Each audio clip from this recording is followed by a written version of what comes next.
ഭക്ഷണത്തിന്റെ രീതിയൊക്കെ എങ്ങനെ? ഭക്ഷണത്തിന്റെ രീതി പൊതുവേ പറഞ്ഞാൽ കൂടുതലും വെജിറ്റേറിയൻ ആണ് കഴിക്കാറ്. അതിന്റെ കൂടെ ഇച്ചിരി വല്ലപ്പോഴും ആണോ മീൻ കഴിക്കുന്നത്? അല്ലല്ല, മീൻ മാക്സിമം കഴിക്കും.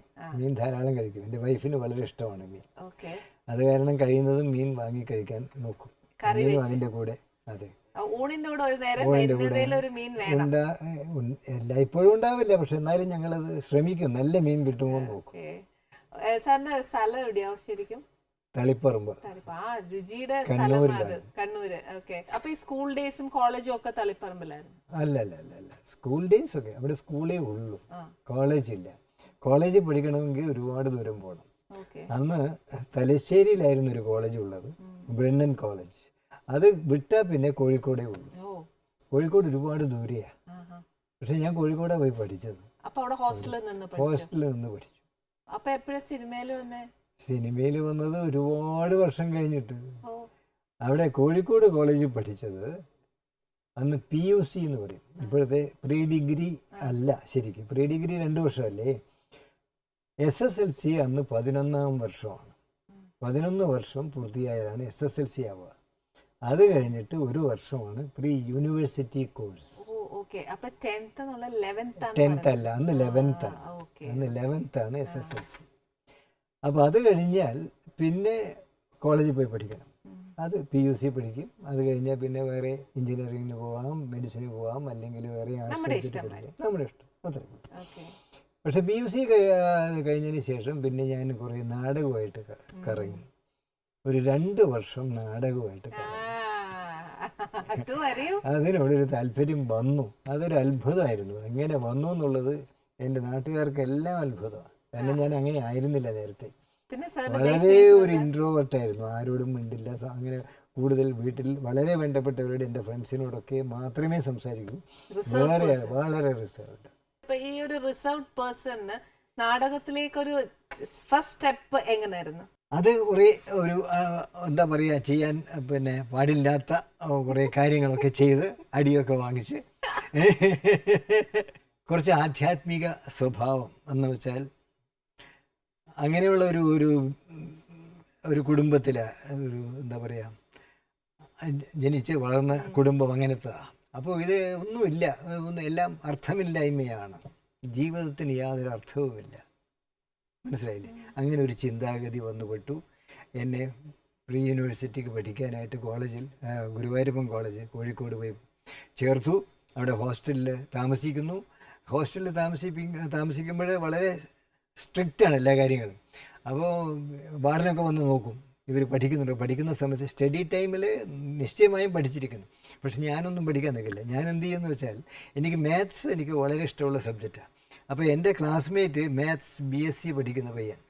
അപ്പോൾ അദ്ദേഹത്തിൻ്റെ ബുക്കെടുത്ത് വായിക്കുകയും അത് കുത്തിക്കുറിച്ചിടുകയും അത് സോൾവ് ചെയ്യാൻ ശ്രമിക്കുകയും ഒക്കെ ചെയ്തുകൊണ്ടിരിക്കും. അതിലാണ് താല്പര്യം. എൻ്റെ പുസ്തകം ഞാൻ തൊടില്ല. അങ്ങനെ വന്ന് പരീക്ഷ വരുമ്പോൾ പരീക്ഷയിൽ ചിത്രം വരച്ചിടും. കുറച്ച് ചിത്രം വരയ്ക്കുന്ന ഒരു താല്പര്യം എനിക്കുണ്ട്. അപ്പം അങ്ങനെ ചിത്രം വരച്ചിടും. പിന്നെ മാത്സ് മാത്രം ഭംഗിയായിട്ട് അങ്ങ് എഴുതും. അത് അറിയാവുന്ന രീതിയിൽ അങ്ങ് എഴുതും. ബാക്കി ഒന്നും എഴുതില്ല. ഏറ്റവും വെറുപ്പുള്ള സബ്ജക്റ്റ് എനിക്ക് കെമിസ്ട്രി ആയിരുന്നു.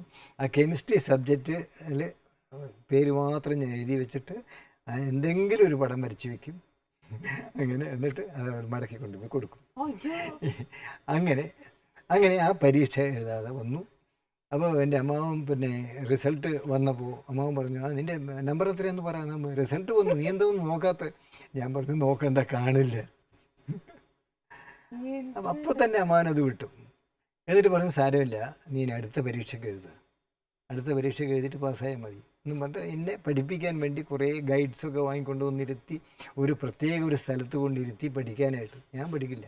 അപ്പോൾ അവിടെ ഇരുന്ന് ഇങ്ങനെ പക്ഷികൾ, ഇങ്ങനെ പ്രബോധനങ്ങളും അതും കാഴ്ചകൾ കണ്ട് രസിച്ച് അവിടെ ഇവിടെ ഓടിച്ചാടി നടന്ന് വന്ന് വീണ്ടും വന്നിരുന്ന് ആഹാരം കഴിക്കാൻ വേണ്ടി മാത്രം വീട്ടിലേക്ക് പോകും.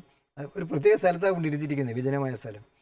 അപ്പം അങ്ങനെ ആ ഒരു പഠനത്തിൻ്റെ സമയം കഴിഞ്ഞ് പരീക്ഷയായപ്പോൾ എന്നെ പഠിക്കാൻ വിടുന്നു, പരീക്ഷ എഴുതാൻ വിടുന്നു. ഞാൻ നേരെ കോഴിക്കോട്ട് പോകുന്നു. കോഴിക്കോട്ട് പോയിട്ട് അവിടെ ആര്യഭവൻ ഹോട്ടലിൽ റൂം എടുത്ത് അവിടെ താമസിക്കുന്നു. സന്ധ്യയായപ്പോൾ അവിടെ എത്തി. പിറ്റേന്ന് രാവിലെ എഴുന്നേറ്റ് 2 പെന്നന്ന് ഇങ്കൊക്കെ ഒഴിച്ച് പെന്നുമായിട്ട് നേരെ പരീക്ഷയ്ക്ക് ബസ് കയറി പോവുകയാണ്. ഈ പൊക്കുന്ന് എന്ന് പറയുന്ന ഒരു വലിയ കുന്നിൻ്റെ പുറത്താണ് കോളേജ്. ആ കോളേജിൻ്റെ അവിടെ പോയി, അവിടെ ഒരു ഗാർഡനുണ്ട്. ഇങ്ങനെ പോയി ഇവിടെ ഇറങ്ങി തിരിച്ച് ബസ്സങ്ങ് പോവും. വന്ന് നിന്നു, എല്ലാവരും അങ്ങ് ഇറങ്ങി. ഞാൻ മാത്രം ഇറങ്ങുന്നില്ല. ടൗണിലേക്കൊരു ടിക്കറ്റ് വേണമെന്ന് പറയുന്നു. ഞാൻ ടിക്കറ്റും വാങ്ങി നേരെ ടൗണിൽ വന്ന് പരീക്ഷ എഴുതാതെ വന്നിട്ട്, ഞാനതാ പറഞ്ഞു എന്തെല്ലാം തോന്നിയാസം ഞാൻ ചെയ്തു എന്നുള്ളത്. അങ്ങനെ ഓടി അങ്ങനെ വന്ന് ആര്യഭവൻ ഹോട്ടലിൽ നേരെ കയറി റൂമും വാതിലടച്ചൊരറ്റിട്ട് കുറേ നേരം ഇരുന്നു. ഉച്ചയാവുന്നു. ഉച്ചയായപ്പോൾ ഒരു പയ്യൻ വന്ന് തട്ടി. ഞാൻ വന്നത് കണ്ടിരിക്കുന്നു. ആഹാരം വേണ്ടേ, നമ്മൾ കഴിക്കാം എന്നിട്ട് നേരെ ആഹാരം കഴിക്കാൻ പോയി. അപ്പോൾ അന്ന് ഉമ്മ എന്ന ചിത്രം റിലീസായ സമയം. രാധ ടോക്കീസിൻ്റെ സൈഡിലാണ് ഈ ആര്യഭവൻ ഹോട്ടൽ. അവിടുന്ന് മേലെ നോക്കിയാൽ കാണാം ഉമ്മയുടെ പോസ്റ്ററൊക്കെ വെച്ചിരിക്കുന്നു. ഉമ്മ പടം കണ്ടു, മാറ്റ്നി ഷോ. പടം കണ്ട് രാത്രി വന്ന് കിടന്നു, സുഖമായിട്ട് കിടന്നുറങ്ങി. പിറ്റേ ദിവസം എന്ത് ചെയ്യണം എന്നായി. ഇപ്പോൾ പോയാൽ പ്രശ്നമാണ്. പരീക്ഷ തീരുന്നത് വരെ ഞാൻ കോഴിക്കോട് അവിടെ താമസിച്ചു. ഇതൊക്കെ കേട്ടാൽ കുട്ടികൾ ചീത്തയാവും. വേറെ തിയേറ്ററിൽ പോയി വേറെ പടം കണ്ടു, അടുത്ത പടം കണ്ടു, അടുത്ത ദിവസം വേറെ പടം കണ്ടു. കല്യാണ പരിശ് ഒക്കെ ആ സമയത്ത് റിലീസായ പടങ്ങളാണ്. അതൊക്കെ കണ്ടു. ഇംഗ്ലീഷ് പടം കണ്ടു, ഹിന്ദി പടം കണ്ടു. ഇതെല്ലാം കണ്ടു തീർത്തിട്ട് പരീക്ഷ അവസാനിച്ച ദിവസം ഞാൻ നേരെ വീട്ടിൽ ചെന്നിട്ട് അമ്മാവനോട് പറഞ്ഞു, ഞാൻ പരീക്ഷ എഴുതിയില്ല. അതിനുള്ള ധൈര്യം ഉണ്ടായിരുന്നു അമ്മാവനോട് മാത്രം, വീട്ടിൽ മാത്രം. ഇല്ലല്ല, അമ്മയില്ല, അപ്പനില്ല. അമ്മയും അപ്പനും ഇല്ല. അതാണ് കാര്യം. അമ്മയെ ഞാൻ കണ്ടിട്ടില്ല. ഒരു 6 മാസം വരെ അമ്മ എന്നെ നോക്കിയിട്ട് മരിച്ചുപോയി. പിന്നെ അച്ഛൻ 12ാമത്തെ വയസ്സിൽ അച്ഛനും മരിച്ചു. അമ്മാവനാണ് വളർത്തിയത്. അപ്പോൾ അമ്മാവനോട് പറഞ്ഞു. അമ്മാവനൊന്നും പറഞ്ഞില്ല. അമ്മാവൻ അത്രയ്ക്ക് സാത്വികനായ, അതൊന്നും കാര്യമാക്കാത്തൊരു വ്യക്തിയാണ്. അമ്മാവൻ മിണ്ടാതെ അങ്ങ് പോയി. ഇത് ഞാൻ പറയുന്നത് കേട്ട് എൻ്റെ അമ്മയുടെ അച്ഛൻ, അതായത് അമ്മാവൻ്റെ അച്ഛൻ അവിടെ ഇരിപ്പുണ്ട്. വന്ന് തന്നു ഒരടി. അടി എന്ന് പറഞ്ഞാൽ ശരിക്കും ഗംഭീരമായൊരടി. കരണക്കുറ്റി നോക്കി ഒരടി. തെറിച്ചു വീണു ഞാൻ. ശരിക്കും ആ അനുഭവം എനിക്ക്, ആ അടി എനിക്ക് മറക്കാൻ പറ്റില്ല. അതെ, അതുവരെ എന്നെ ആരും തൊട്ടിട്ടില്ല. എന്നെ ആരും അടിച്ച ചരിത്രമില്ല. ഫസ്റ്റ് ടൈം ഇങ്ങനെ ഒരു അടി കിട്ടുകയാണ്. ഓമനിച്ച് വളർത്തിയതാ എന്നെ. അച്ഛനും അമ്മയില്ലാത്ത കുട്ടിയെന്നും പറഞ്ഞ് ഓമനിച്ച് വളർത്തിയതാ. അടി കൊണ്ട് തെറിച്ച് വീണു. ആ വീണെടുത്ത് ചുരുണ്ടിരുന്നു ഞാൻ. അത്ര തന്നെ, അനങ്ങിയില്ല. അപ്പോൾ അമ്മാവി വന്ന് ആഹാരം കൊണ്ടുതരും. ഞാൻ വേണ്ടാന്ന് പറയും, മിണ്ടാതിരിക്കും. കുറേ കഴിഞ്ഞ് വൈകുന്നേരം ആയപ്പോൾ അമ്മാവൻ വന്നപ്പോൾ ഞാൻ അവിടെ ഇരിക്കുന്നു. നീ എന്താ അവിടെ ഇരിക്കുന്നത്? കുറേ ഒന്നുമില്ല. അപ്പം അമ്മാവി വന്നു ഇങ്ങനെ തല്ലിയതാണ്. അപ്പോൾ എന്നെ നോക്കിയിട്ട് പറഞ്ഞു, വാ നീ എൻ്റെ കൂടെ വാ എന്ന് പറഞ്ഞു. എന്നെ വിളിച്ചുകൊണ്ട് പോയി. ഒരു സ്ഥലം വരെ പോയി. തൊട്ട് വലിയ ദൂരമൊന്നുമില്ല. അവിടെ കുറേ കടകളുടെ മേലെ ഒരു ഹാളുണ്ട്. ആ ഹാളിലേക്കാണ് കൊണ്ടുപോയത്. അവിടെ പോയപ്പോഴാണ് അറിയുന്നത് ടാഗോർ സ്മാരക കലാസമിതി. ചന്ദ്രശേഖരൻ വൈദ്യർ എന്നാണ് അവിടുത്തെ ഒരു നാടകാചാര്യൻ. അദ്ദേഹം സംവിധായകൻ അദ്ദേഹമാണ്. അദ്ദേഹം വലിയ എഴുത്തുകാരനാണ്, നാടകങ്ങൾ എഴുതുന്ന ആളാണ്. അദ്ദേഹത്തിൻ്റെ കെയർ ഓഫിൽ നാടകം നടത്തുകയാണ് അവിടെ. ഇതെനിക്ക് നേരത്തെ അറിയാം. പക്ഷെ ഞാൻ അവിടെ പോയി ഒരു മൂലയിൽ അങ്ങ് നിന്നു. അമ്മാവൻ പോയി ഇദ്ദേഹത്തിൻ്റെ അടുത്ത്, ചന്ദ്രശേഖരൻ വൈദ്യരുടെ അടുത്ത് പോയി ഇരുന്നിട്ട് എന്തോ കുശി എന്ന് പറയുന്നുണ്ട്. പറഞ്ഞു കഴിയുമ്പോൾ ഇദ്ദേഹം എന്നെ നോക്കുന്നു. ചന്ദ്രശേഖരൻ വൈദ്യർ എന്നെ ഇങ്ങനെ നോക്കുന്നു. കൊള്ളാം. എന്നെ വിളിച്ചു, അടുത്തിപ്പോൾ പുൽപ്പായ വിരിച്ചിരിക്കുക, കുറേ പായകൾ വിരിച്ചിട്ടിരിക്കുക. അപ്പോൾ അവിടെ ഇരുന്നു. എന്നിട്ട് പറഞ്ഞു, കൊള്ളാം, മിടുക്കൻ, നാടകത്തിൽ അഭിനയിക്കുമോ? ഞാൻ തലയാട്ടി. ഇതുവരെ അദ്ദേഹം എന്തെങ്കിലും പറഞ്ഞാൽ ഒഴിഞ്ഞു മാറി പോകുന്ന വ്യക്തിയാണ്. അദ്ദേഹമൊക്കെ വീട്ടിൽ വരുമ്പോൾ ഞാൻ അടുക്കളയിൽ പോയി ഒതുങ്ങും, പിന്നെ പുറത്തേക്ക് വരില്ല. ഇദ്ദേഹം പോകുന്നവരെ മുൻവശത്തേക്ക് വരില്ല. അങ്ങനെയായിരുന്നു. തലയാട്ടിയപ്പോൾ ഇദ്ദേഹം ഒരു നോട്ട്ബുക്ക് എടുത്ത് കൈ തന്നു. എന്നിട്ട് പറഞ്ഞു, ഇതൊരു ക്യാരക്ടർ, അതിൻ്റെ പോർഷനാണ്, നീ വായിച്ച് പഠിച്ചിട്ട് നാളെ വാ എന്ന് പറഞ്ഞ് എന്നെ വിട്ടു. ഞാൻ പോയി. പിറ്റേ ദിവസം അതേ സമയത്ത് ഞാൻ വന്നു. നോട്ട്ബുക്ക് എൻ്റെ കൈവശമില്ല. അദ്ദേഹം നോക്കിയിട്ട് ചോദിച്ചു, രാഘവൻ എന്താ നോട്ട്ബുക്ക് കൊണ്ടുവരാഞ്ഞ്? അല്ല ഞാൻ പഠിച്ചു ഡയലോഗ് പഠിച്ചു. ഉടനെ എല്ലാവരും നോക്കിയിട്ട് വേണ്ടോ, രാഘവൻ ഇന്നലെ വന്ന രാഘവൻ പഠിച്ചു കഴിഞ്ഞു. നിങ്ങളൊക്കെ എത്ര ദിവസമായി ഇതും കൊണ്ട് ഇങ്ങനെ വായിച്ചുകൊണ്ടിരിക്കുന്നു. ഇനി ഒരാളും നോട്ട്ബുക്ക് തൊട്ടുപോകരുത്. വാണിയും കൊടുത്ത് എല്ലാവരും നോട്ട്ബുക്ക് ഉപേക്ഷിപ്പിച്ച് പ്രോംപ്റ്റ് ചെയ്യാം, നിങ്ങളെല്ലാവരും നിന്ന് ഡയലോഗ് പറയണം എന്ന് പറഞ്ഞ് എല്ലാവരും പിടിച്ച് നിർത്തി, എന്നെയും പിടിച്ച് നിർത്തി ഡയലോഗ് ഉറപ്പിച്ചു. ഞാൻ ഡയലോഗ് പറഞ്ഞു, ശരിക്കും പറഞ്ഞു, അത്ഭുതകരമായിട്ട് ഡയലോഗ് പറഞ്ഞു. അതൊക്കെ കേട്ട് കഴിഞ്ഞതിന് ശേഷം അദ്ദേഹം എൻ്റെ അടുത്ത് വന്നിട്ട് പറഞ്ഞു, ഓക്കെ നന്നായി, ഡയലോഗൊക്കെ പറഞ്ഞു, പക്ഷെ അത് പറയേണ്ട വിധം ഇങ്ങനെയല്ല എന്നും പറഞ്ഞ് അദ്ദേഹം പറഞ്ഞു തന്നു. കാരണം മോഡുലേഷൻ മാത്രമല്ല, ഇംഗ്ലീഷുകാരനാണ് ഞാൻ. ലോർഡ് വെല്ലസ്ലി ആയിട്ട് അഭിനയിക്കുന്നത്. അതിൽ കേരള സിംഹം പഴശ്ശിരാജ, കേരളവർമ്മ പഴശ്ശിരാജ, അത് കേരള സിംഹം പഴശ്ശിരാജ എന്നാണ് നാടകത്തിൻ്റെ പേര്. സ്വാമി ബ്രഹ്മവ്രതൻ എഴുതിയ നാടകമാണ്. അതിൽ ലോർഡ് വെല്ലസ്ലിയുടെ ക്യാരക്ടർ, വില്ലൻ ക്യാരക്ടറാണ് ലോർഡ് വെല്ലസ്ലി. അപ്പോൾ ഒരു ഇംഗ്ലീഷുകാരൻ എങ്ങനെ മലയാളം പറയും, അതുപോലെ പറയണം എന്ന് പറഞ്ഞിട്ട് ഇദ്ദേഹം പറഞ്ഞു തന്നു. അതുപോലെ ഞാൻ പറഞ്ഞു. ഒരു മാസം റിഹേഴ്സൽ. ആ റിഹേഴ്സൽ കഴിഞ്ഞിട്ട് അവിടുത്തെ ഒരു സിനിമാ കൊട്ടകയിലായിരുന്നു അവതരണം ആദ്യത്തെ. അന്നത്തെ ദിവസം ഇങ്ങനെ കാല് കിട്ടുകിട്ടാന്ന് വിറക്കുക. അപ്പോൾ ഞാൻ ഈ വേഷമൊക്കെ ഇട്ടിരിക്കുക, ഇംഗ്ലീഷുകാരൻ്റെ വേഷം, ഒരു തൊപ്പിയും കൈയുറയൊക്കെ ഉണ്ട്, ഒരു വടിയും ഒക്കെ കൈ പിടിച്ചിട്ട്. ആദ്യത്തെ സീനിൽ ഞാനില്ല, രണ്ടാമത്തെ സീനിൽ ഞാൻ വരുന്നു. ആദ്യത്തെ സീൻ കഴിയുമ്പോഴത്തേക്കും എനിക്ക് തല കറങ്ങുന്ന പോലെയൊക്കെ വരാൻ തുടങ്ങി, കാല് പറയ്ക്കുന്നു, എന്ത് ചെയ്യണമെന്നറിയില്ല. ഇദ്ദേഹം പിടിച്ചങ്ങ് തള്ളി എന്നെ അടുത്ത സീനിലേക്ക് തള്ളി. ഞാനിങ്ങനെ ജസ്റ്റ് ഒരു ജമ്പ് ചെയ്ത് പ്രവേശിച്ച് കഴിഞ്ഞ ഉടനെ ഡയലോഗ് തുടങ്ങി. അപ്പോൾ കേരളവർമ്മയായിട്ട് അഭിനയിക്കുന്ന വ്യക്തി വളരെ എക്സ്പീരിയൻസ്ഡ് ആയിട്ടുള്ള ഒരു 40-40 വയസ്സുള്ള വ്യക്തിയാണ്. അപ്പോൾ അദ്ദേഹം എല്ലാ നാടകത്തിലും അദ്ദേഹമാണ് ഹീറോ. അപ്പോൾ അദ്ദേഹം നോക്കി, അദ്ദേഹം അതുപോലെ പറഞ്ഞു. ഞാൻ ഈ ഡയലോഗ് അടിച്ചതോടുകൂടി ബാക്കിൽ നിന്ന് തുടങ്ങി കൈയടി തുടങ്ങി. ഈ ഇംഗ്ലീഷ് സ്റ്റൈലിലുള്ള ഈ അവതരണമായിരിക്കാൻ കാരണം ഈ കയ്യടി വന്നതോടുകൂടി എനിക്ക് എന്തെന്നില്ലാത്ത ധൈര്യം വന്നു. പിന്നെ ഭയങ്കര ശക്തി ആർജിച്ചുകൊണ്ട് ആ നാടകം മുഴുവൻ അതിഭംഗിയായി നടന്നു. പിറ്റേ ദിവസം കണ്ണൂരിൽ നിന്നിറങ്ങുന്ന ഒരു ലോക്കൽ പത്രം, ആ പത്രത്തിൽ ഈ നാടകത്തെക്കുറിച്ചൊരു റിവ്യൂ വന്നു. ആ റിവ്യൂവിൽ നാടകത്തെക്കുറിച്ച് വളരെ ഗംഭീരമായിട്ട് എഴുതി. അതിൽ ലോർഡ് വെല്ലസ്ലി ആയിട്ട് അഭിനയിച്ച ഒരു പുതുമുഖ നടൻ തൻ്റെ ക്യാരക്ടർ വളരെ ഭംഗിയായി ചെയ്തു, എൻ്റെ പേരില്ല. അപ്പോൾ ഈ ലോർഡ് വെല്ലസ്ലി കഴിഞ്ഞിട്ട് ഞാൻ അഭിനയിക്കുന്ന ഒരു പൊളിറ്റിക്കൽ നാടകമാണ്. അതിൽ ആലിക്കോയ ഹാജി എന്ന് പറഞ്ഞിട്ട് 80 വയസ്സുള്ള ഒരു മുസ്ലിമിൻ്റെ വേഷമാണ് ഞാൻ ചെയ്യുന്നത്. വ്യത്യസ്തമായ വേഷം, ടോട്ടലി ഡിഫറെൻറ്റ് എന്ന് പറഞ്ഞാൽ. അതിൽ എന്ത് പറ്റിയെന്ന് വെച്ചാൽ, ഒരു സ്റ്റേജിൽ ആരോ ചെയ്തു വെച്ച അബദ്ധം. ഈ ചായക്കട നടത്തുന്ന ആളാണ് ഈ ആലിക്കോയ ഹാജി. ചായക്കടയിൽ ഡെസ്ക്, ബെഞ്ച്, ഈ ഡെസ്കിൻ്റെ മുകളിൽ മുറുക്കാൻ കൊണ്ടുവച്ചിരുന്നു. ഞാൻ ഈ ഡയലോഗൊക്കെ പറഞ്ഞ് പിന്നെ ഹീറോയെ വഴക്ക് പറയുക, പൊളിറ്റീഷ്യനാണ് ഹീറോ, അയാളിങ്ങനെ വഴക്ക് പറയുക, ഞാൻ എങ്ങനെ ചെയ്തില്ലേ എന്നൊക്കെ പറഞ്ഞ് ഭയങ്കര വഴക്ക് പറഞ്ഞുകൊണ്ടിരിക്കുമ്പോൾ ഈ മുറുക്കാൻ കണ്ടപ്പോൾ ഞാനങ്ങെടുത്ത് തേച്ച് മുറുക്കി എന്തൊക്കെയോ എടുത്ത് കഴിച്ചു, ഓർമ്മയേ ഇല്ല. ഇതങ്ങ് വന്ന് ചവച്ച് ചുമപ്പിച്ച് അങ്ങ് തുപ്പുമൊക്കെ ചെയ്ത് ഗംഭീരമായ ആക്ഷനൊക്കെ നടന്ന് വന്ന് കുറേ കഴിയുമ്പോൾ എനിക്കങ്ങനെ തലകറങ്ങാൻ തുടങ്ങി. ഞാൻ ഈ ഡെസ്കിൽ പിടിച്ചങ്ങ് നിൽക്കുക. പിന്നെ എനിക്ക് മൂവിങ് ഇല്ല.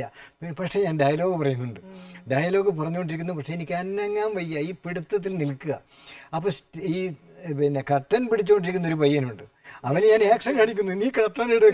പക്ഷെ അവൻ്റെ ധാരണ ഞാനെന്തോ കാര്യമായിട്ട് അഭിനയിക്കുകയാണെന്നാണ്.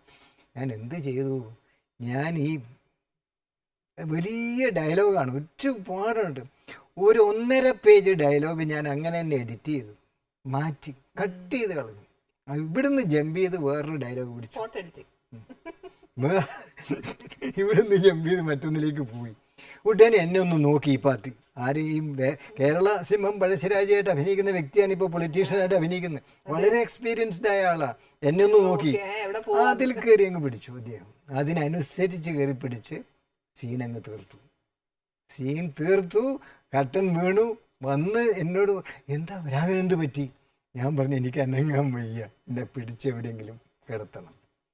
ഇദ്ദേഹവും പിന്നെ ചന്ദ്രശേഖർ വൈദ്യരും എല്ലാവരും വന്ന് പിടിച്ച് എന്നെ താഴെ ഇറക്കി ബാക്കിൽ ഗ്രീൻ പിന്നെ ബെഞ്ച് ഇത് കിടത്തി, പിന്നെ പായലും കിടത്തി. എനിക്ക് പറ്റില്ല. അപ്പോൾ അദ്ദേഹത്തിന് സംശയം വന്നു. ചന്ദ്രശേഖർ വൈദ്യർ വായിൽ നോക്കി, മുറുക്കിയിട്ടുണ്ടോ? ആ മുറുക്കിയിട്ടുണ്ട്. വായിൽ നിന്ന് മുറുക്ക് ഇങ്ങനെ എടുത്ത് കളഞ്ഞു. കളഞ്ഞപ്പോൾ മനസ്സിലായി പുകയില കയറിയിട്ടുണ്ട് അകത്ത് പുകയില കയറി, അതിലാണ് പറ്റിയത്. ഉടനെ ഇദ്ദേഹം എന്ത് ചെയ്തു, ഉടനെ എൻ്റെ മുഖത്തുനിന്ന് ഈ വെള്ളത്താടി ഒട്ടിച്ചതൊക്കെ പറിച്ചെടുത്ത്, ഒരു തൊപ്പിയൊക്കെ വെച്ചതാണ്, അതൊക്കെ പറിച്ചെടുത്ത് ഇദ്ദേഹം ഒട്ടിച്ചു. മീശയില്ല, മീശയൊക്കെ കളഞ്ഞ, മീശ മാത്രമില്ല, താടി മാത്രമേ ഉള്ളൂ, മുസ്ലിം അല്ലേ, ആ വേഷമായിരുന്നു. നേരെ ഒരു തൊപ്പിയും ഒക്കെ വെച്ച് ഇദ്ദേഹം ഉടനെ അനൗൺസ് ചെയ്തു, ഇതുവരെ ആലിക്കോയ ഹാജിയായിട്ട് അഭിനയിച്ച നടന് സുഖമില്ലാത്ത കാരണത്താൽ ഇതിൻ്റെ സംവിധായകൻ തന്നെ ആ ക്യാരക്ടർ ചെയ്യുന്നതായിരിക്കും എന്ന് പറഞ്ഞ് അനൗൺസ് ചെയ്ത് അദ്ദേഹം അടുത്ത സീൻ ഇമ്മീഡിയറ്റ് ആയിട്ട് ഇദ്ദേഹം കയറി. ഇത് ഞാൻ കേട്ടുകൊണ്ടിരിക്കുക, ഇദ്ദേഹം അഭിനയിക്കുക. അങ്ങനെ ആ ക്യാരക്ടറോട് കൂടുതൽ ഇൻവോൾവ് ആയപ്പോഴത്തേക്ക് നമ്മൾ ആ ഒരു അറ്റ്മോസ്ഫിയറോടും കൂടെ ലയിച്ചു. അതാണ് പറ്റിയത്. അങ്ങനെ ഒരു ആർട്ടിസ്റ്റ് ശരിക്കും ആ ക്യാരക്ടറുമായിട്ട് അതുപോലെ ഇൻവോൾവ് ആകാനേ പാടില്ല. ഒരിക്കലും അതുപോലെ ഇൻവോൾവ് ആകാൻ പാടില്ല. ആ ക്യാരക്ടറിന് അറിയണമായിരുന്നു അതിൽ പുകയില ഉണ്ടാവും. അത് മുറുക്കുമ്പോൾ ഓരോന്നും അദ്ദേഹത്തിന്, കാരണം മറ്റൊരു ഐ ഉണ്ടാവണം. ഈ രണ്ട് ഐ മാത്രം പോരാ, മറ്റൊരു ഐ എപ്പോഴും വർക്ക് ചെയ്തുകൊണ്ടിരിക്കണം. വളരെ ഇമ്പോർട്ടൻ്റ് ആണ്. താൻ ആക്ടറാണ്, താൻ ഈ ക്യാരക്ടർ മാത്രമല്ല, താൻ ആക്ടറും കൂടിയാണ്. തനിക്ക് പറ്റാത്ത വല്ലതും അവിടെ ഉണ്ടോ എന്നറിയണം. ഇപ്പോൾ ഇമോഷനിലായി കത്തി എടുത്ത് ഒരാളെ കുത്താൻ പോവാണ്, കത്തി കൊണ്ട് കുത്തിക്കളയും ചിലർ. ഇമോഷനിലാകുമ്പോൾ അങ്ങനെയാണ്. കാരണം ഇടിക്കുന്ന ഇടിയുണ്ടല്ലോ, ചിലരൊക്കെ ഇടിക്കുന്ന ഇടി, അയ്യോ ശരിക്കും ഇടിക്കും. അങ്ങനെ എനിക്ക് ഒരുപാട് ഇടി കിട്ടിയിട്ടുണ്ട് സിനിമയില്. അതെ അതെ. പക്ഷെ ഞാൻ ഇടിച്ചിന്റെ മൂക്ക് പോയിട്ടുണ്ട് ഒരാൾക്ക്. പക്ഷെ അത് അങ്ങനെയല്ല, അത് വേറൊരു നമ്മൾ ട്രോളിയിൽ മൂവ് ചെയ്യുന്ന രീതിയിൽ ആ ട്രോളിയുടെ മേലൊക്കെ നിന്നിട്ട് സ്റ്റണ്ട് ചെയ്യുക. ഞാനും ബേബിച്ചാനും ജോസ് പ്രകാശ് ഞങ്ങൾ രണ്ടുപേരും കൂടി സ്റ്റണ്ട് ചെയ്യാണ്. അപ്പോൾ ഇടിക്കേണ്ട സീൻ വന്നപ്പം ബേബിച്ചാവും കുറച്ച് ശ്രദ്ധിച്ചോളണേ, ഞാൻ ഇടിക്കുമ്പോൾ അതിനനുസരിച്ച് നിന്നേക്കണേന്നൊക്കെ ഞാൻ പറഞ്ഞു വെച്ചതാണ്. പക്ഷേ ഇദ്ദേഹം അറിയാണ്ട് ബാലൻസ് തെറ്റിയിട്ട് മുമ്പോട്ട് വന്നു. ശരിക്കും ഇടി മൂക്കിന് തന്നെ കൊണ്ടു, നല്ല ഇടി, സ്ട്രോങ് ഇടി കൊണ്ടു, രക്തം ധാരധാരയായിട്ട് വന്നു. അങ്ങനെയുള്ള അനുഭവങ്ങളൊക്കെ ഉണ്ട്. ഒരു കാര്യം ചെയ്യാം, നമുക്ക് ആ സിനിമയിലോട്ടേക്ക് വരാവേ. എന്നാലേ ഇതേപോലെ നല്ല നല്ല എക്സ്പീരിയൻസ് പറയത്തുള്ളൂ. സിനിമ ഇതിപ്പം പറയാൻ തുടങ്ങിയത് ഇതിന് മീൻകറി എന്റെ മുമ്പിൽ നിർത്തിയിട്ടാണ് എന്നോട് കൊണ്ട് ഇങ്ങനെ സംസാരിപ്പിക്കുന്നത്. ശരിക്കും പറഞ്ഞാൽ ഇപ്പൊ ഞാൻ ശരിക്കും ഒരു കുഞ്ഞു കുട്ടിയാവുന്ന പോലെ അപ്പൂപ്പന്മാരുടെ ഇങ്ങനെ കഥകൾ കേൾക്കില്ല എന്ന് പറഞ്ഞ പോലെ ഞാൻ കേട്ടോണ്ടിരിക്കുക. അത് കേൾക്കാൻ തന്നെ രസമാണ്. ഞാൻ പറയാൻ കാരണം നേരത്തെ ഞാൻ പറഞ്ഞതുപോലെ ഇത് സത്യത്തിൽ പിന്നെ നേരത്തെ ഏതോ ഒരു പറയുന്ന കേട്ടിട്ടുണ്ട്, പിന്നെന്താണ് ഇച്ചിരി കുക്കിങ്ങും പിന്നെന്താണ് ഒത്തിരി അല്ല വാചകം അല്ലേ, ഇച്ചിരി പാചകവും പിന്നെ ഒത്തിരി വാചകവുമാണ് അല്ലേ, അങ്ങനെ ആരൊക്കെയോ പറയുന്ന കേട്ടിട്ടുണ്ട്. പക്ഷേ എൻ്റെ അഭിപ്രായത്തിൽ അങ്ങനെയല്ല, അത് നേരെ തിരിച്ചാണ്. എന്താ കാര്യം എന്ന് വെച്ചാൽ ആനിയുടെ വാചകമാണ് എനിക്ക് ഏറ്റവും ഇഷ്ടപ്പെട്ടത്. എന്തുകൊണ്ടാണെന്ന് പറയാം. ഈ നാടൻ ഭാഷ, അവരവരുടേതായ നാട്ടിലെ ആ ഭാഷ അതുപോലെ പറയുന്ന ആ ഒരു ഭംഗിയുണ്ടല്ലോ, അതിൻ്റേതായ ഒരു ചന്തം, അതൊരു അത്ഭുതകരമായ കാര്യമാണ്. അത്രയ്ക്കും മനോഹരമാണ് ശരിക്കും നാടൻ ഭാഷ അതുപോലെ പറയുക. അതാണ് എന്നെ ഏറ്റവും വശീകരിച്ചത്. ഇന്ന് പക്ഷെ എന്നാന്നോ ഞാൻ വർത്താനം പറയാത്തെ, എനിക്ക് സാറിന് കുറെ കഥകൾ കേൾക്കണം, അതുകൊണ്ട് അത് വർത്താനം പറയാൻ തോന്നുന്നില്ല. ഇത് ഈ ഫിലിമിലേക്ക് വന്നത് ഇതേപോലെ യാദൃച്ഛികമായിട്ടാണോ? ഫിലിമിലേക്ക് വന്നത്, ആക്ടറായിട്ട് വന്നത് യാദൃച്ഛികമാണ്. അതൊന്ന് പറഞ്ഞേ. ഞാൻ സംവിധായകനാവാൻ വേണ്ടി വന്നതാണ്, അങ്ങനെ പിടിച്ച് അഭിനയിപ്പിച്ചതാണ്. സംവിധായകനായിട്ട് വന്നു. ഞാൻ വന്നത് GB അയ്യർ എന്ന വളരെ പ്രശസ്തനായ നിർമ്മാതാവും സംവിധായകനും, അദ്ദേഹം കന്നഡ സാഹിത്യത്തിലെ വലിയൊരു എഴുത്തുകാരനാണ്. അദ്ദേഹം തന്നെയാണ് സ്ക്രിപ്റ്റ് എഴുതുന്നത്. അപ്പോൾ അദ്ദേഹം ആണ് പിന്നെ നമ്മുടെ രാജ്കുമാറിനെയൊക്കെ ഇൻട്രൊഡ്യൂസ് ചെയ്ത അദ്ദേഹമാണ്. അത്രയും പ്രശസ്തനായ വ്യക്തിയാണ്. എൻ്റെ ഒരു വലിയൊരു മഹാഭാഗ്യം എന്ന് പറയുന്നത് അദ്ദേഹത്തിൻ്റെ അടുത്ത് ചെല്ലാൻ എനിക്ക് സാധിച്ചു എന്നുള്ളതാണ്. ആദ്യം അദ്ദേഹത്തിൻ്റെ അടുത്ത് ചെല്ലാൻ സാധിച്ചു. അദ്ദേഹത്തിൻ്റെ വീട്ടിൽ ചെന്നു. നേരെ ഡൽഹിയിൽ നിന്ന് നേരെ വന്നിറങ്ങുന്നത് മദ്രാസിൽ അദ്ദേഹത്തിൻ്റെ വീട്ടിലാണ്. വീട്ടിൽ ചെന്നൊരു സന്ധ്യ സമയം. അപ്പോൾ എന്നെ കണ്ടു, ഇരുത്തി, സംസാരിച്ചു. അത് കഴിഞ്ഞിട്ട് അദ്ദേഹം പറഞ്ഞു, രാഘവൻ എവിടെയാണ് താമസിക്കാൻ പോകുന്നത്, നമുക്ക് മറ്റു കാര്യങ്ങളൊക്കെ പറയാം. അപ്പോൾ ഞാൻ പറഞ്ഞു, എനിക്ക് ആരെയും അറിഞ്ഞുകൂടാ, ഞാനിവിടെ ഒന്നും തീരുമാനിച്ചില്ല, നേരെ ഇങ്ങോട്ട് വന്നേ ഉള്ളൂ. എന്നാ എങ്ങും പോണ്ട, ഇവിടെ താമസിക്കാം, എൻ്റെ കൂടെ ഇവിടെ താമസിക്കും. ഇപ്പോൾ അത് ബുദ്ധിമുട്ടാവില്ലേ എന്ന് പറഞ്ഞു. ഒരു ബുദ്ധിമുട്ടുമില്ല, മേലെ കംപ്ലീറ്റ് കാലിയാണ്, നേരെ മേലെ വേറെ ലോണ്ട് വേറെ തന്നെ ലോകത്തിലേക്ക് പോയിക്കോ, മേലെ പോയി താമസിച്ചു എന്ന് പറഞ്ഞ് എന്നെ അവിടെ താമസിപ്പിക്കുന്നു. അന്ന് മേലെ കയറി അന്ന് ആഹാരം തന്ന ഉടനെ ആഹാരം കഴിച്ച് മേലെ പോയി കിടന്നുറങ്ങി. ഞാൻ അന്ന് ഈ ഗാന്ധിഗ്രാമിലാണ് ഞാൻ അതിനു മുമ്പ് പഠിച്ചത്, ഈ ഡൽഹിയിൽ പോകുന്നതിന് മുമ്പ്. അത് വേറൊരു ചരിത്രമാണ്, അത് വലിയൊരു കാര്യമാണ്. 4 വർഷത്തെ പഠനം അവിടെ പൂർത്തിയാക്കി. അവിടെ എങ്ങനെയാണെന്ന് വെച്ചാൽ 4:30 മണിക്ക് എഴുന്നേൽക്കും. 4:30 മണിക്ക് എഴുന്നേറ്റ് സിസ്റ്റമാറ്റിക് ആയിട്ടുള്ള ലൈഫാണ്. അപ്പോൾ അതുപോലെ ഞാൻ ഡൽഹിയിലുള്ളപ്പോഴും ഞാൻ അങ്ങനെ തന്നെയാണ്, തുടർന്നു കൊണ്ടിരുന്നു. അപ്പോൾ ഇവിടെയും അതുപോലെ നേരത്തെ എഴുന്നേറ്റ് വീട് മുഴുവൻ അടിച്ച് വാരി വൃത്തിയാക്കി. ആദ്യമേല്ലാം നോക്കി വെച്ചു, അവിടെ എന്തൊക്കെ ഉണ്ട്, വൃത്തിയാക്കാനുള്ള സാധനങ്ങളൊക്കെ ഉണ്ട്, അതെല്ലാം കണ്ടെടുത്ത് വെച്ചു. രാവിലെ എല്ലാം വൃത്തിയാക്കി മനോഹരമാക്കി കുളിയൊക്കെ കഴിഞ്ഞ് നേരം വെളുക്കുമ്പോൾ ഞാൻ റെഡിയായിട്ട് താഴെ വരുമ്പോൾ നമ്മുടെ മാമി, അതായത് ഇദ്ദേഹത്തിൻ്റെ വൈഫ്, ചായ കൊണ്ടെത്തുന്നു. ചായ കുടിച്ചു, പിന്നെ ടിഫിനും കഴിച്ച് ഞങ്ങൾ ഇറങ്ങുന്നത് സ്റ്റുഡിയോകളിലാണ്. നേരെ പോയത് ആദ്യത്തെ ദിവസം നേരെ പോയത് ലാബിൽ എന്നല്ല ലാബ്, അതായത് ഫിലിം പ്രോസസ്സിങ് നടക്കുന്ന ലാബിലായിരുന്നു. അത് കഴിഞ്ഞ് അവിടുന്ന് നേരെ വിജയവാഹിനി സ്റ്റുഡിയോയിൽ പോകുന്നു. അവിടെയാണ് ഇദ്ദേഹത്തിൻ്റെ എഡിറ്റിംഗ് നടക്കുന്നത്. ആ എഡിറ്റിംഗ് സെക്ഷനിൽ മൂവിയോളയിൽ എഡിറ്റർ വർക്ക് ചെയ്തുകൊണ്ടിരിക്കുക. അന്നത്തെ രീതിയിലുള്ള എഡിറ്റിംഗ് അതൊക്കെ കണ്ടു. എനിക്ക് ഇതൊക്കെ ഇതിൻ്റെയൊക്കെ പടം കണ്ടിട്ടുണ്ട്, എങ്ങനെയൊക്കെ ചെയ്യുന്നു എന്നുള്ള പടം, അതൊക്കെ പുസ്തകത്തിൽ കണ്ടതാണ്. പക്ഷെ അതൊക്കെ നേരിട്ട് കാണുമ്പോൾ നമുക്കൊരു അത്ഭുതം തോന്നുകയല്ല. പിന്നെ അതിങ്ങനെ മുറിച്ച് പീസ് അപ്പുറത്തിട്ട് ഇപ്പുറത്തിട്ട് അവിടെ നിന്ന് എടുത്ത് ഓരോന്നെടുത്ത് പിന്നെ അത് ഒട്ടിക്കുന്നു പിടിക്കുന്നു, ഇതൊക്കെ കാണുമ്പോൾ നമുക്ക് ആദ്യം വല്ലാത്തൊരു അത്ഭുതം തോന്നി.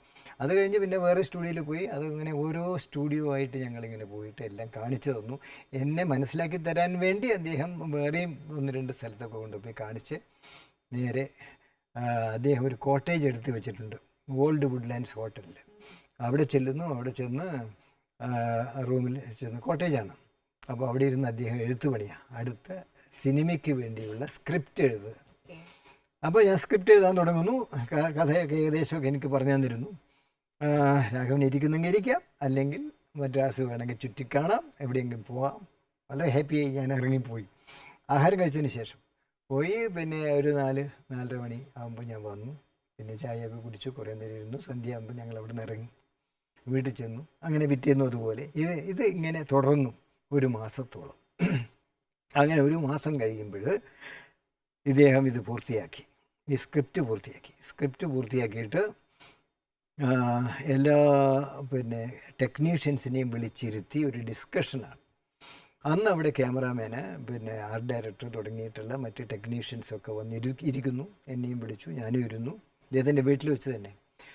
അപ്പോൾ ഒരാളോട് പറഞ്ഞു, എന്നെ കാണിച്ചിട്ട് ഇത് നിങ്ങളുടെ ആളാ എന്ന് വെച്ചാൽ മലയാളിയാണെന്ന് കാണിക്കാൻ. അദ്ദേഹം മലയാളിയാണ്, RBS മണി എന്നാണ് പേര്. അദ്ദേഹം സൗത്ത് ഇന്ത്യൻ ഫിലിംസിൽ റെഗുലറായിട്ട് പഴയ പ്രൊഡക്ഷൻ നടത്തുന്ന ആളുകളുടെ എല്ലാം ഈ ആർട്ട് ഡയറക്ഷൻ ഇദ്ദേഹമാണ് ചെയ്യുന്നത്.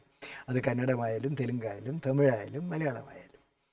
മലയാളത്തിൽ നമ്മുടെ അസോസിയേറ്റ് വാസാറിൻ്റെ എല്ലാം പടങ്ങൾ ചെയ്യുന്നത് അദ്ദേഹമാണ്. അതുപോലെ മഞ്ഞുലാസിൻ്റെ, അങ്ങനെ ആ രീതിയിലൊക്കെ ചെയ്തുകൊണ്ടിരിക്കുക.